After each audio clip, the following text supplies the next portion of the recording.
আসসালামু আলাইকুম। ফুটবলের এখানকার আয়োজনে আপনাকে স্বাগতম। কোপা আমেরিকার শুরু হওয়ার বাকি জুনের তৃতীয় সপ্তাহে হতে মাঠে গড়াতে পারে কোপা আমেরিকার এই আয়োজনটি। যদিও চলতি বছরে এতে আসছে বেশ পরিবর্তন, শুধুমাত্র দক্ষিণ আমেরিকা কেন্দ্রিক না করে কনকাকাফ বা উত্তর আমেরিকা দলগুলোকে যুক্ত করেছে কোপা আমেরিকার নিয়ন্ত্রণ সংস্থা কনমেবল। 16 দলের এই আসরটি ডিফেন্ডিং খেলতে নামবে আর্জেন্টিনা। ফুটবল বিশ্বের নাম্বার 1 দলের জন্য টুর্নামেন্টের ব্যস্ততা শুরু প্রথম দিন থেকেই। উদ্বোধনী ম্যাচে কানাডার বিপক্ষে খেলতে নামবে লিওনেল মেসির দল আর্জেন্টিনা। তবে এখন থেকেই আসরের প্রতিটি ম্যাচ নিয়েই ভবিষ্যৎবাণী করেছে বিরাল একলিস। তারই ধারাবাহিকতায় উদ্বোধনী ম্যাচেও ভবিষ্যৎবাণী করল বিরাল একলিস দ্য ক্যাট।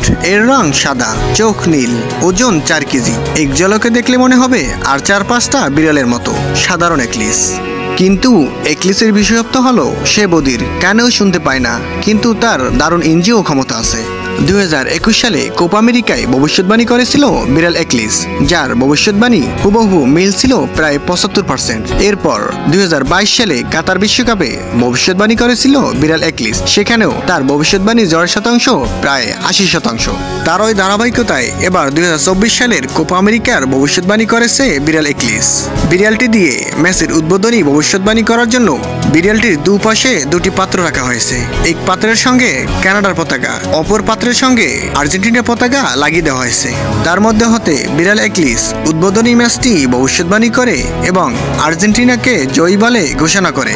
সম্মানিত ভিউয়ার্স, উদ্বোধনী ম্যাচে কে জিতবে, আর্জেন্টিনা নাকি কানাডা? আপনি আপনার ব্যক্তিগত মতামত আমাদের সাথে শেয়ার করতে ভুলবেন না।